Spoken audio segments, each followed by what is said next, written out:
Há um antigo provérbio, conhecido por todos, que diz o seguinte: quem tem boca vai a Roma. Mas, ultimamente, parece que as pessoas que têm boca não podem ir a Roma.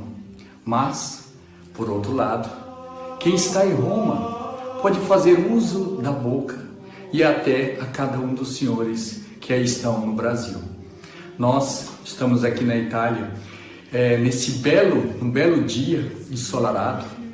A temperatura na cidade está agradabilíssima. É o início da primavera. As flores começam a brotar em todos os jardins, em todos os campos. Mas infelizmente não podemos sair para contemplar essas flores. E é curiosamente neste início de primavera que vamos gravar esse vídeo, este áudio para cada um dos senhores. Estamos vivendo aquilo que agora aí no Brasil os senhores estão entrando. Nós aqui na Itália já entramos há muito tempo e infelizmente ainda sem uma previsão de saída. Neste momento em que vivemos num período assim tão cheio de confusão, em que muitos têm que permanecer agora em casa, muitos nos escreveram pedindo que nós gravássemos algum vídeo, alguma meditação sobre o Evangelho de hoje. E é por esta razão que estamos gravando para todos os senhores este vídeo aqui da capela de nossa casa, aqui em Roma. E o Evangelho trata de um ponto belíssimo, de um ponto que pode servir de luz para cada um de nós. Pois o tema é justamente esse: luz e trevas, a visão e a cegueira. É interessante observarmos como um dos maiores medos e uma das maiores alegrias que cada um de nós pode ter está relacionada com a visão.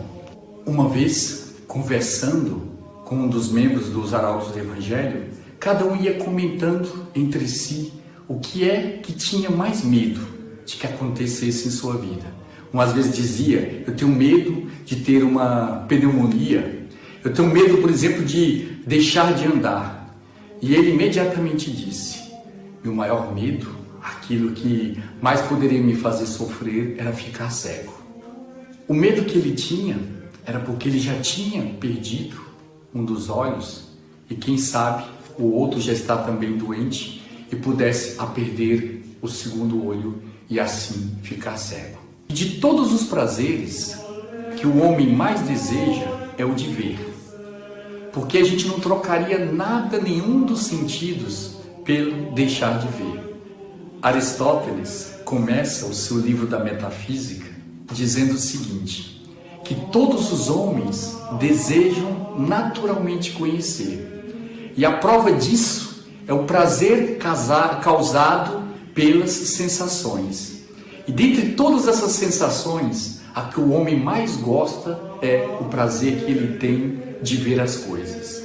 Santo Agostinho, ele também tratava da beleza, da importância de nós vermos, o desejo que a gente tem de ver as coisas. Ele dizia que como era curioso, que de tal maneira nós gostamos de ver, que o objeto próprio da visão, ele rouba o objeto próprio de todos os outros. Ele vai dizendo assim, veja um exemplo. Quando a gente vê, por exemplo, sente um perfume, o que a gente diz?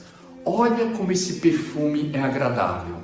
Ele dizia, quando se encontra algo que o tato é muito agradável, ele dizia: vejam como isto é agradável ao tato.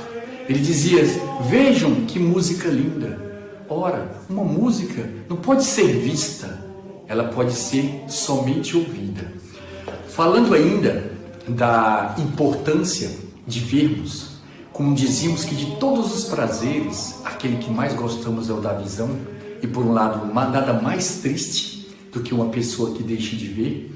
Há outro provérbio, que é conhecido de muitos, que diz o seguinte: o pior cego é aquele que não quer ver. Este provérbio pode ser corrigido e podemos dizer ainda que existe um outro tipo de cego ainda pior que esse. Porque o pior cego não é aquele que não quer ver. O pior cego é aquele que pensa de ver. Quantas pensa que vê? Quantos das pessoas que nós conhecemos, que estão próximas de nós, têm a impressão que veem? Não adianta dizer para ela que ela está andando no mau caminho, não adianta dizer para ela que ela não está andando no caminho do bem. Por quê? Porque ela pensa que vê. E vamos narrar justamente um fato muito belo, de uma criança que ainda no século XIX, o seu nome era Helen Keller, ela nasceu nos Estados Unidos, e essa criança, logo de poucos meses depois do seu nascimento, ela adquiriu uma doença, e essa doença teve uma febre altíssima, o que fez com que essa criança depois ficasse cega e ficasse surda. Ao longo do tempo, essa criança, quando tinha por volta de 7 anos de idade, conheceu uma professora que também tinha sido cega, mas havia sido curada, chamada Anne Sullivan. Esta professora passou a cuidar desta criança e aos poucos, através de pondo água na mão da criança, ela não conhecia nem sequer nenhuma palavra, e ela punha água na mão dela e fazia um gesto, derramava água, fazia um gesto na mão das letras dizendo água. Pois bem, esta criança, que cega e surda, depois ela entrou para a escola, foi a primeira deficiente visual a se formar, e ela depois chegou a falar 4 idiomas, aprendeu também inclusive até a falar. Esta criança depois cresceu e escreveu um livro contando a história da sua própria vida. E ela, no ano de 1952, ela esteve no Brasil, fez uma conferência no Rio de Janeiro, fez uma conferência também no São Paulo, no Hospital das Clínicas, e ali no Hospital das Clínicas fizeram para ela uma pergunta muito interessante, uma pergunta bem brasileira, por sinal.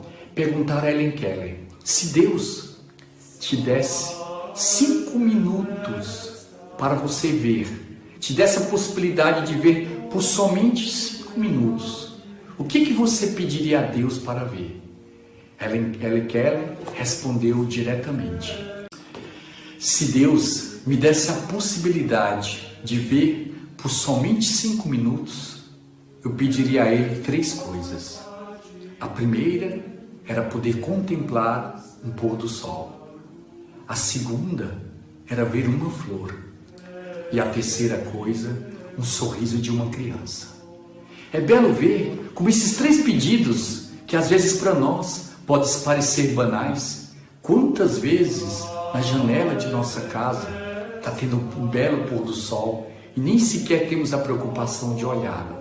Quantas vezes no nosso jardim brota uma flor que nasce, cresce, murcha e nem sequer nos damos conta da sua existência. Quantas vezes temos uma criança ao nosso lado e não sabemos contemplar o seu belo sorriso. Digamos isso porque a liturgia toda vai nos falando a respeito da importância da visão. Mas o mundo de hoje, podemos dizer que está cego. Hoje, o número das pessoas cegas é muito mais alto do que imaginamos, porque são aquelas pessoas que podemos dizer que são cegas de Deus. Neste momento que a gente está em casa, tem que passar a maior parte do nosso tempo, às vezes trancado dentro da nossa casa, é necessário que a gente faça, neste período de quaresma, este exame de consciência. Quantas vezes no início da quaresma, quarta-feira de cinzas, onde ao menos ainda no horizonte se apresentava esta epidemia, ainda de modo muito obscuro, hoje ela é uma realidade, ela está no nosso meio e nos fez forçosamente fazermos uma quarentena. A própria origem da palavra quaresma e quarentena tem a mesma origem, se refere a 40 dias, a um período que necessariamente não precisa ser de 40 dias, mas quer dizer o que? Na liturgia, o número 40 faz uma referência a um tempo suficiente para uma mudança de vida. E é nesta quaresma, nesta quarentena, que chegou o momento de primeiramente nós tirarmos as escamas dos nossos olhos, de no momento da gente passar a enxergar a realidade com outros olhos. Porque muita coisa está mudando. Muita coisa vai mudar. Mas é necessário que nós mudemos primeiramente o quê? O nosso coração. A gente sempre ouve falar assim, que devemos mudar o mundo, que o mundo deve ser mudado. Mas, primeiramente, quem quiser desejar mudar o mundo, percorra primeiro os cômodos da sua casa.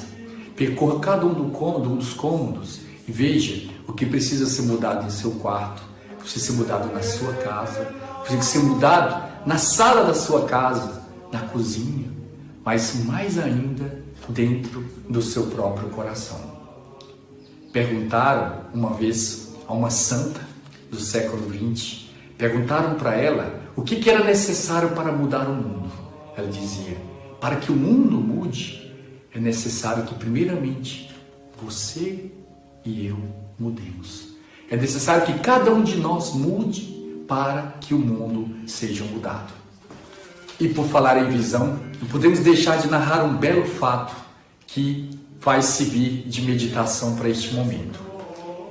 Certa vez, um homem sofreu um acidente gravíssimo, teve que ficar no hospital praticamente todo engessado. E estando ali, neste hospital, ele tinha como único lugar que ele conseguia ver o teto do hospital. Estava ele ali no quarto, solitário, sem a companhia de ninguém. Poucas pessoas iam visitá-lo e, depois de algum tempo, o tédio, a tristeza foi tomando conta do seu próprio coração. Ele, naquele hospital, naquele quarto, em determinado momento chegou um outro paciente que passou a dividir aquele quarto com ele.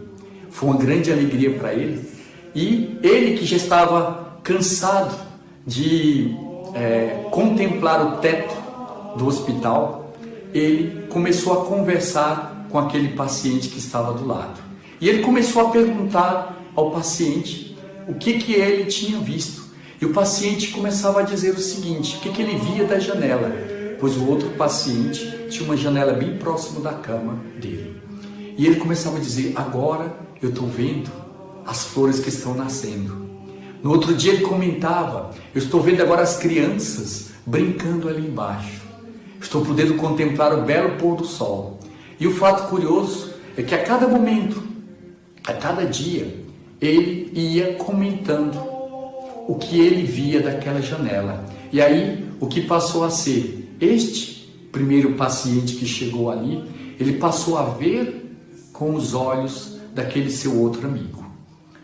Passado alguns dias, ele dormiu, esse primeiro paciente dormiu, e no dia seguinte, deu bom dia para aquele seu amigo e não ouviu ninguém.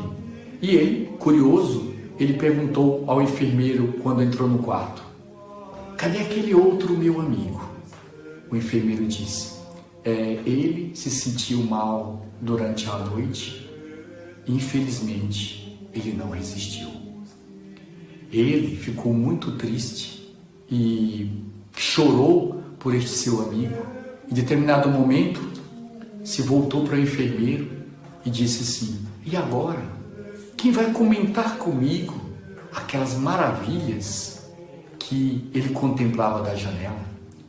O enfermeiro olhou para este paciente assim com um olhar um tanto assustado, porque dizia o seguinte, curioso, a janela desse quarto, ela dá para uma outra parede. Não tem aí isso que você está contando. Mas ele me comentava, o paciente disse, sobre as crianças. Ele me comentava sobre o pôr do sol. Ele me comentava as flores que ele podia contemplar desta janela. E aí o enfermeiro ficou mais assustado ainda e dizia, primeiramente, que esta janela dava para uma outra parede. Não era possível ver. Mas mais ainda, que aquele paciente que estava ao lado dele, ele era cego. E ele ia contando aquilo que ele não via com os olhos naturais, mas via com os olhos da alma para alegrar o seu amigo. E aí ele percebeu o quanto ele devia ser grato àquele que mesmo não vendo, procurava fazer com que ele pudesse ver. O Evangelho narra nosso Senhor Jesus Cristo passando e vê um cego de nascença. Os seus discípulos, os discípulos de nosso Senhor Jesus Cristo, perguntam a ele: Rabi, quem pecou para que ele nascesse cego? Ele ou seus pais? É interessante vermos como o povo judeu tinha essa noção de que quando uma pessoa sofria de alguma doença, sempre era considerado como se fosse um castigo. Mas vejam a resposta de nosso Senhor Jesus Cristo. Nosso Senhor vai dizer: quem pecou? Eles tinham perguntado, ele ou seus pais? Nosso Senhor responde: nem ele, nem seus pais pecaram, mas é uma ocasião para que se manifestem nele as obras de Deus. Justamente quando às vezes vem uma doença, pode ser ela considerada um castigo ou não, mas uma coisa é certa, ela deve ser considerada como uma ocasião para a manifestação da glória de Deus. É interessante vermos neste período que estamos tão tomados por este tema, que é quase um monotema, que tende a ficar daqui a pouco monótono, ou seja, ter somente um tom, não se trata mais de outra coisa. É interessante observarmos isso, que certas coisas acontecem para a maior glória de Deus. Foi o fato deste homem ser cego, dele não ver, que foi dado para ele essa possibilidade logo depois de ser curado, não só da cegueira material, mas muito mais ainda da cegueira espiritual. E aí nosso Senhor vai dizer isso: vem a noite, quando ninguém poderá trabalhar. Enquanto estou no mundo, eu sou a luz do mundo. Nosso Senhor Jesus Cristo vem nos apresentar como sendo Ele o próprio sol, o ser Ele o nosso próprio guia. E aí depois diz: dito isto, cuspiu no chão, fez lama com a saliva e aplicou-a nos olhos do cego. Nosso Senhor quis uma coisa que às vezes para nós pode parecer até desagradável, mas para nosso Senhor Jesus Cristo tudo é santo, tudo é santíssimo. E Ele quis que fosse algo que saísse dele, que justamente no mundo de hoje é o temor que a gente tem da saliva, que é onde é contaminado. Foi através aqui da saliva de nosso Senhor Jesus Cristo, aí sim, que veio a ocasião para a cura deste cego. Fez lama com a saliva e aplicou-lhe nos olhos do cego. Disse-lhe então: vai, levanta-te, vai lavar-te na piscina de Siloé, que quer dizer enviado. O cego foi, lavou-se e voltou enxergando.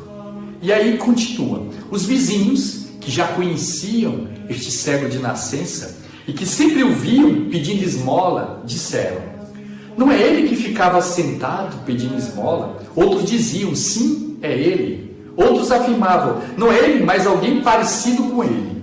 Curiosamente viam, mas já não recordavam mais tanto dele. Ele, porém, dizia: sou eu mesmo. Então lhe perguntaram: como é que se abriram os teus olhos? Ele respondeu: o homem chamado Jesus fez lodo, aplicou-lhe nos meus olhos e disse-me: vai a Siloé e lava-te. Eu fui, lavei-me e comecei a ver. Perguntaram-lhe ainda: onde ele está? Ele respondeu: não sei. E aí esse milagre começou a circular, começou a correr em toda a região, porque ele era um cego que pedia esmola, estava no meio de todas as pessoas. Então levaram aos fariseus aquele que tinha sido cego. Ora, a cura que nosso Senhor tinha feito era no dia de sábado, esse dia que era o dia santo do povo judeu, e que eles consideravam errado nosso Senhor Jesus Cristo fazer algum milagre, fazer algum ato no dia de sábado. E nosso Senhor dizia: eu sou o autor do sábado, eu sou o Senhor de todos os dias da semana, posso fazer milagres, posso fazer o bem quando eu quiser. E aí os fariseus puseram este cego na frente deles, e ele como que foi julgado. Vocês vão observar como este cego e os pais desse cego, que vão já aparecer aqui na história, parecem serem guiados, ou melhor, ser instruídos por um excelente escritório de advocacia. Parece que eles têm um excelente defensor.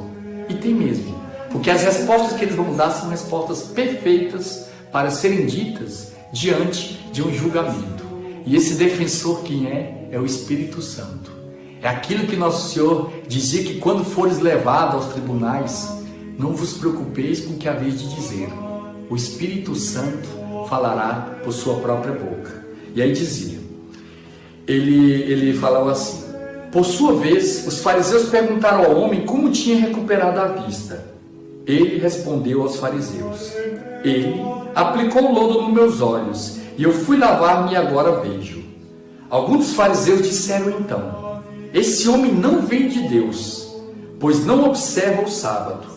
Outros, no entanto, diziam, como pode um pecador fazer tais sinais? E havia divisão entre eles. E observem aqui a resposta perfeita, a resposta, possamos dizer assim, sucinta, detalhada, que este ex-cego vai dizer. Voltaram a interrogar o homem que antes era cego. E tudo que dizes daquele que te abriu os olhos? Ele respondeu, é um profeta. Ele já teve esta visão, esta revelação de que nosso Senhor Jesus Cristo era um profeta. E aí o Evangelho continua. Os judeus não acreditaram que ele tivesse sido cego e que tivesse começado a ver, até que chamassem os pais dele. Então os pais agora do cego foram chamados para um tribunal, porque se eles afirmariam ou não que nosso Senhor Jesus Cristo era um profeta. E aí diz, perguntaram-lhes, este é o vosso filho que dizeis ter nascido cego? Como é que ele está enxergando agora? E olha a resposta que os pais deram.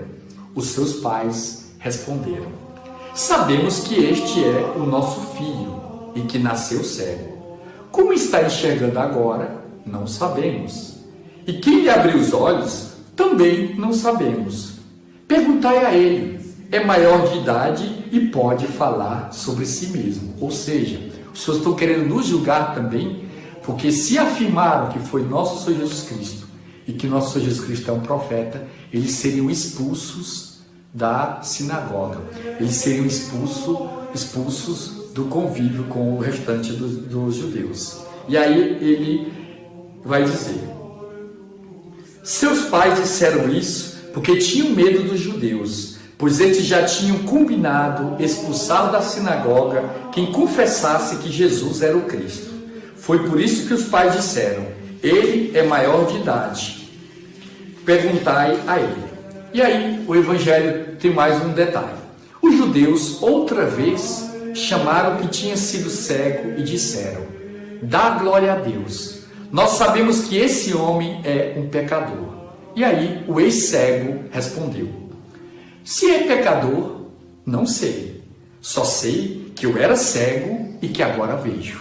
Ele não vai argumentar, não vai entrar dentro desta argumentação dos fariseus, porque eu posso narrar um fato, eu era cego e ele me curou. É isso que eu tenho que narrar, é um fato, e todos me conheciam enquanto cego, e agora eu estou vendo. E eles perguntaram, o que é que ele te fez? Como foi que ele te abriu os olhos? É a segunda vez que eles perguntam a esse cego. Ele respondeu, já vos disse e não me escutastes. Justamente, ele daqui a pouco, que agora se está os chamando de surdos, né?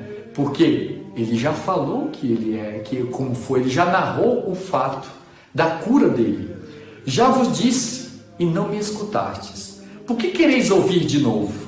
Acaso quereis tornar-vos discípulos dele? E aí vemos agora este cego tomando partido de nosso Senhor Jesus Cristo, tomando a defesa, já se mostrando não só como uma pessoa que foi curada dos olhos materiais, mas muito mais ainda dos olhos da fé, e já começa a proclamar, já ser um discípulo, já ser um apóstolo de nosso Senhor Jesus Cristo.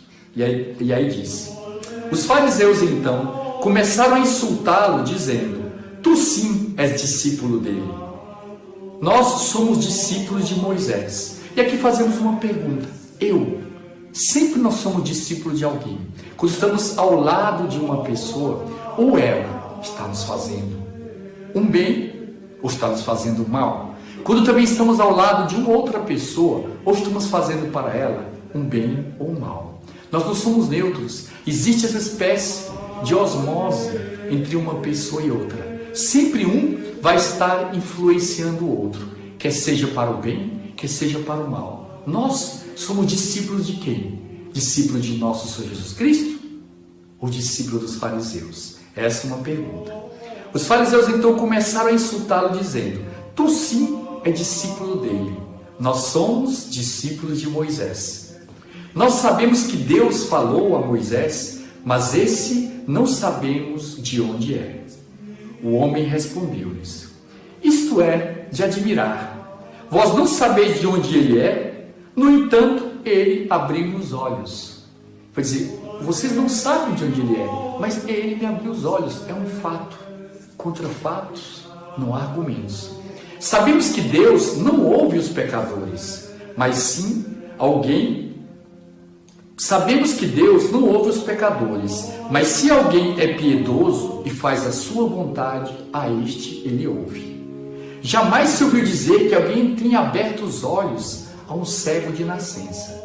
Se esse homem não fosse Deus, não conseguiria fazer nada. Eles responderam-lhe: tu nasceste todo em pecado e Tu nasceste todo em pecado e nos queres dar lição. E o expulsaram.